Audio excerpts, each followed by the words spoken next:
সম্পূর্ণ গল্প। শুরুর অংশ ক্লিকবেইট। আমার মাসিক হয়েছিল। প্যাড শেষ। অর্ণবকে বললাম, একটু দোকান থেকে প্যাড এনে দিবি? আমি যাব, সে বলল। তুমিও চলো। দোকানে গিয়ে অর্ণব বলল, প্যাড লাগবে গে। দোকানদার জিজ্ঞেস করল, ভাইজা বৌদির জন্য? আমি বলতে যাচ্ছিলাম যে আমি তার মা। কিন্তু অর্ণব তার আগেই বলল, হ্যাঁ গু। দোকানদার বলল, কোনো ব্র্যান্ড? অর্ণব আমার দিকে তাকিয়ে বলল, তুমি বলো উ। প্যাড কিনে বাড়ি ফেরার পথে আমি জিজ্ঞেস করলাম, কেন বললি বৌদির জন্য? সে আমার হাত ধরল। কারণ আমি চাই তুমি সত্যিই আমার বউ হও। আমি চাই তোমার এই ব্যক্তিগত বিষয়গুলোর দায়িত্ব আমি নিই। একজন স্বামী যেমন তার স্ত্রীর যত্ন নেয় গু। তুই কি বলছিস? আমি বলছি, আমি তোমাকে বিয়ে করতে চাই। তোমার সব দায়িত্ব নিতে চাই উ। Channel promotion. এই গল্পটি সম্পূর্ণ শুনলে আপনাদের পানি অটোমেটিক বের হয়ে যাবে, সো যত দ্রুত সম্ভব হাতের কাছে টিস্যু নিয়ে বসে পড়ো। বিছানার চাদর যেন নষ্ট না হয় সেটা সম্পূর্ণ খেয়াল রাখার অনুরোধ জানিয়ে গল্পটি এখন শুরু করব। তার আগের সর্বশেষ অনুরোধ, দয়া করে এমন পানি বের করার গল্প নিয়মিত শুনতে আমাদের চ্যানেলটি সকলেই সাবস্ক্রাইব করুন। ধন্যবাদ। পরিচয়। হ্যালো বন্ধুরা, আমার নাম মীরা খান। আমার বয়স ৪২ বছর। আমার স্বামীর নাম রাহুল খান, বয়স ৪৫ বছর। আমাদের ২ সন্তান, অর্ণব আর রিয়া। অর্ণব ১৯ বছর বয়সী, কলেজে পড়ে। রিয়া ১২ বছর বয়সী, স্কুলে যায়। গল্পের মূল অংশ। আমি অবাক হয়ে অর্ণবের দিকে তাকিয়ে রইলাম। এতদিন যে ছেলেটাকে আমি বড় করে তুলেছি সে আজ এমন কথা বলছে। আমার মাথা ঘুরে গেল। অর্ণব, তুই কি বলছিস? আমি তোর মা। আমি জানি মা, কিন্তু আমি আর তোমাকে মা ভাবতে পারি না। তুমি আমার কাছে একজন নারী। একজন সুন্দর নারী উ। আমি থমকে গেলাম। এ কি শুনছি? আমার নিজের ছেলে। বাড়িতে ঢুকে অর্ণব আমার হাত ধরে বসার রুমে নিয়ে গেল। রাহুল অফিসে, রিয়া স্কুলে। শুধু আমরা দুজন। অর্ণব, তুই পাগল হয়ে গেছিস? আমি তোর মা। মা, আমি জানি এটা ভুল। কিন্তু আমি তোমাকে ভালোবেসে ফেলেছি। তোমার যত্ন নিতে চাই। তোমার সব দুঃখ, সব কষ্ট আমি নিতে চাই উ। আমি উঠে যেতে চাইলাম, কিন্তু অর্ণব আমার হাত ধরে রাখল। শোনো মা, বাবা তোমার যত্ন নেয় না। সারাদিন অফিসে থাকে, বাড়িতে এসে খবরের কাগজ নিয়ে বসে থাকে। তোমার সাথে কথাও বলে না গি। এটা সত্যি। রাহুল আসলেই আমার দিকে তেমন নজর দেয় না। কিন্তু এর মানে এই নয় যে। অর্ণব, তুই যা বলছিস সেটা খুবই ভুল। আমি তোর মা, তুই আমার ছেলে গু। কিন্তু মা, আমি তোমাকে খুশি রাখতে পারব। তোমার সব চাহিদা পূরণ করতে পারব উ। আমি ভাবলাম, এই পরিস্থিতি থেকে কিভাবে বের হব। হঠাৎ একটা আইডিয়া মাথায় এল। ঠিক আছে অর্ণব, তুই যদি সত্যিই আমাকে ভালোবাসিস, তাহলে একটা কাজ করবি। অর্ণবের চোখ উজ্জ্বল হয়ে উঠল। হ্যাঁ মা, যা বলবে তাই করব উ। তুই প্রমাণ করে দেখা যে তুই আমাকে সত্যিই ভালোবাসিস। কিন্তু সেজন্য তোকে একটা পরীক্ষায় পাস করতে হবে গে। কি পরীক্ষা মা?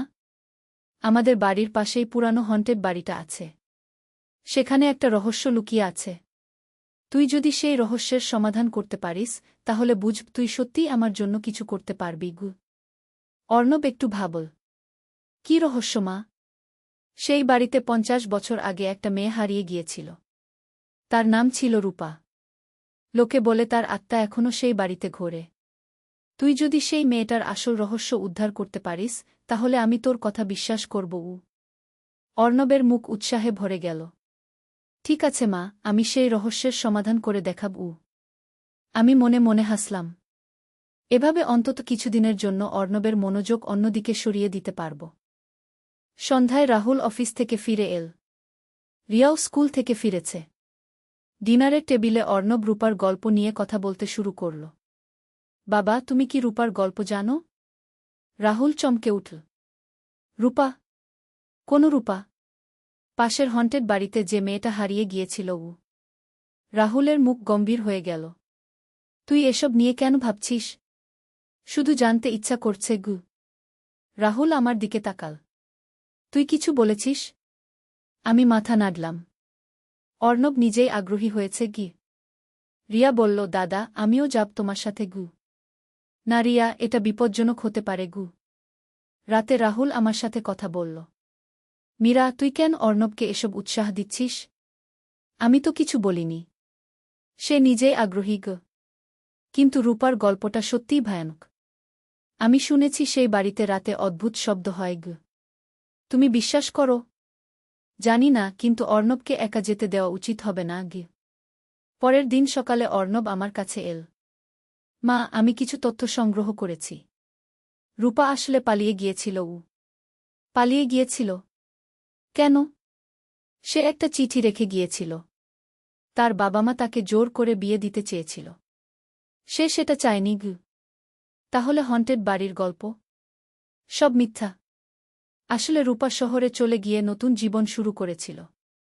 তার পরিবার লজ্জায় সেটা লুকিয়ে রেখেছিল। আমি অবাক হলাম। অর্ণব, তুই এত তথ্য কোথায় পেলি?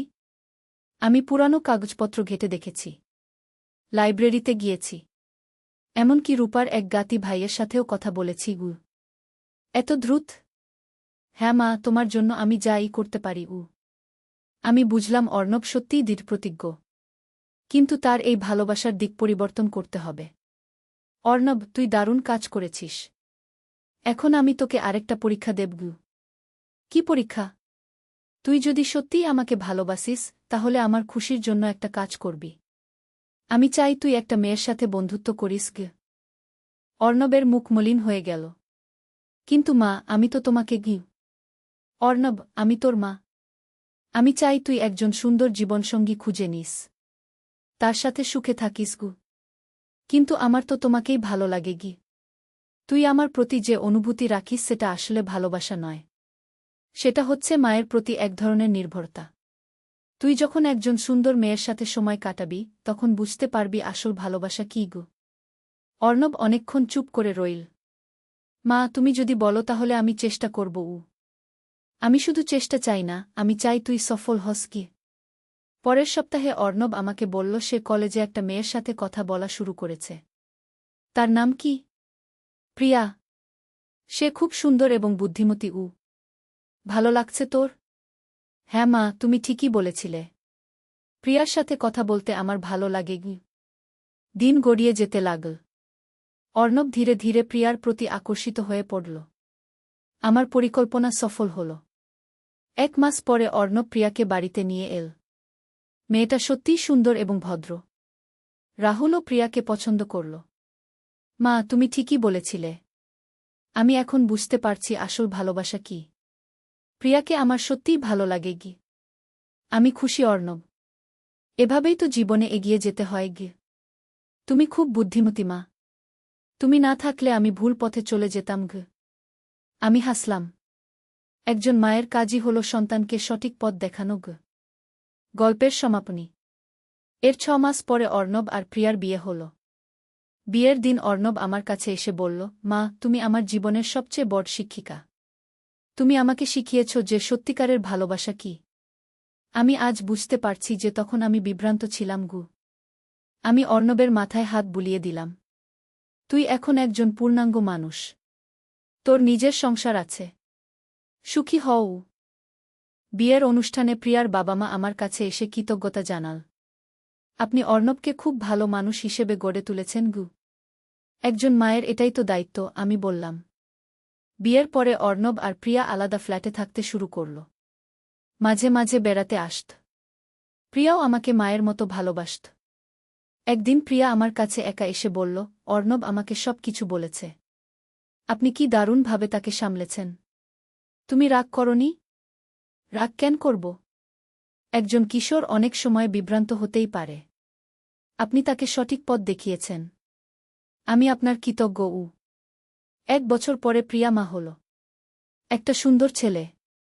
অর্ণব খুব খুশি। সে এসে আমাকে বলল, মা, আজ আমি বুঝতে পারছি মা হওয়া কত বড় ব্যাপার।